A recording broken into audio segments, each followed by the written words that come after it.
Hello guys and welcome to my channel. Thank you for those followers who have been following me since I posted this video on my channel. And today I'm gonna share with you tips for those OFW who are planning to go home for good.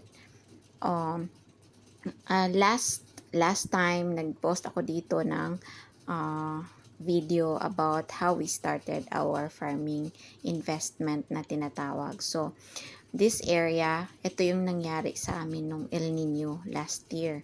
So, medyo lugi talaga kami this year after the harvest namin kasi hindi naman talaga siya as in so far malaking lugi pero konti lang talaga yung profit namin kasi nga nung nagka-El Nino ito siya, tingnan nyo yung nangyari, sobrang dami. Ito yung May na kasagsagan ng El Nino na walang ulan, so wala pang abono nito, wala pang weeding, proper weeding, so yung ibang tubo na namatay. So ayun, so far, this harvest season as of this moment, February, nag-harvest kami. Konti lang naman yung aming profit, pero at least meron.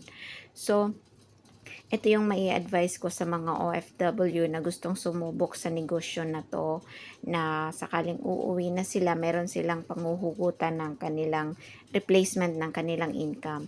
So minsan sa pag-business talaga hindi natin maiiwasan yung mga kalamidad, mga sakuna, etc. sa ating mga pananim, at saka lalo na yung prices hindi natin kontrolado.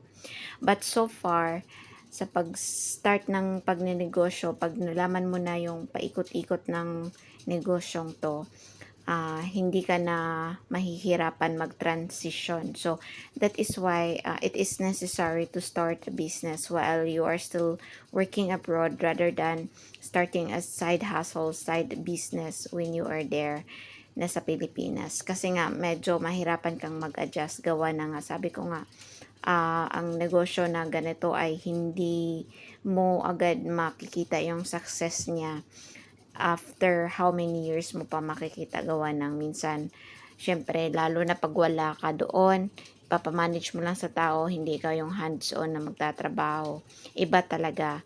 But so far, sa ilang taon namin na nag-start since we started, like we start 2022, maraming mga bagay na rin kaming natututunan. So, mga bagay na hindi namin dapat uulitin, mga bagay na dapat pa namin i-improve para pag-uwi namin, mas malaki yung kikitain namin. Well, so far, this area is from Negros. So, Negros kasi kami. Ito kasi yung madalas na nakikita mo sa amin doon, yung tubuhan.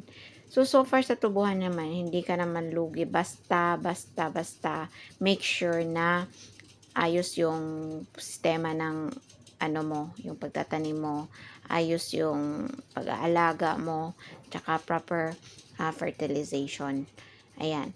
So, yun nga, isa akong OFW na medyo matagal-tagal na rin sa abroad. So, nagbabalak na rin na mag-for good. So, ito yung naisipan namin na mag-asawa. So, nung kinuha namin yung isang area, kumuha pa kami after ng isa pa para mas lalo naming malalaman kung paano ba namin i-manage. So, ito. So, ito siya is medyo malayo sa highway, pero ano naman, accessible naman siya. Gawa ng marami rin kasing nagtutubo dito sa area namin. So, after these years, ang dami naming natutunan. So, minsan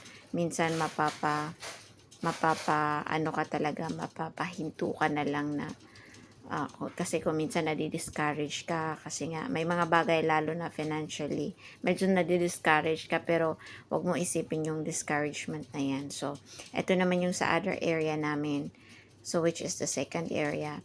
So, ayun nga, sa dalawang area namin na nakuha over this past few years since we started 2022 dito sa tubuhan, malaking bagay namin sa aming sarili, sa aming financial, lalo na sa paghawak ng financial namin. Malaking bagay talaga ang aming natutunan dito.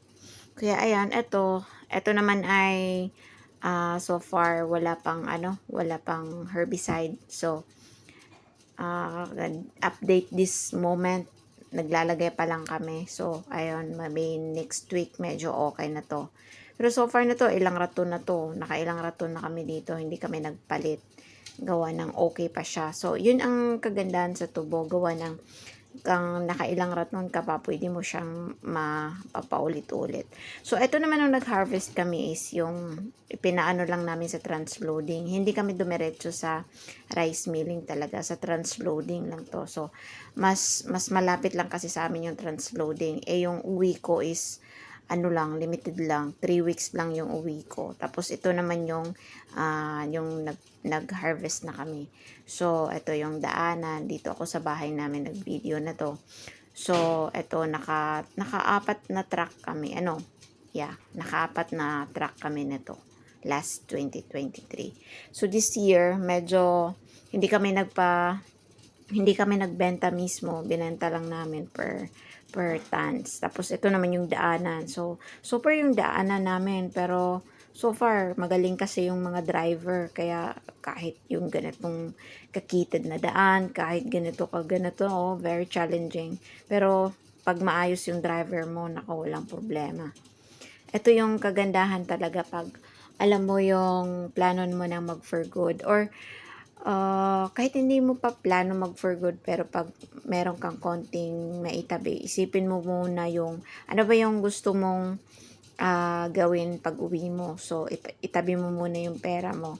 Pero tips ko lang, kung gusto nyong magsimula, kung pwede kayong umutang, wag dun sa medyo sobrang kalakihan na magbayad ka ng monthly na malaking tubo ng hinira mong pera. Kasi, alam mo dito, hindi naman ganun kalaki yung income mo eh. Hindi siya ganun, as in, hindi siya ganun kalaki. Pero, kasya lang para sa mga needs mo. Nakaka-support naman. Pero, syempre, pag umutang ka kasi, yung instead na para sa'yo na, ibabayad mo na sa interest ng hiniram mo. So, ngayon, instead na para sa inyo na yan, magagamit mo pa pang ibang rolling ng ibang project na gusto mong gawin, hindi mo na maigagawa-gawa ng ibabayad mo pa doon sa interest ng pinanghiraman mo. So, ayun. So, doon tips ko lang sa mga gustong mag-start ng negosyo nila na gusto nilang gawin pag-uwi. Huwag kang matakot sumubok. Kasi 'di ba nga, 1% daily over the years, marami na ka nang matutunan sa buhay. So, meaning, within this year, halimbawa 2025, ito yung challenge mo. Ito yung nagawa mo sa sarili mo para mag-improve ka. Next year naman, maulit man yan, mas nag-i-improve yung sarili mo. Mas naging aware ka na, mas confident ka na para harapin yung ano man yung challenges mo sa ginagawa mong business. So far, for the past few years, ang dami ko talagang natutunan sa sarili, sa financially, sa mag-asawa, sa communication namin, tsaka pag ano ng tao. So, yun lang, kung ikaw yung OFW na nagbabalak mag-start ng negosyo, huwag kang matakot. At tsaka, kahit ilang porsyento man lang na pagbabago dyan sa mindset mo over the years, mas gagaling ka talaga. Yun lang. Thank you for watching.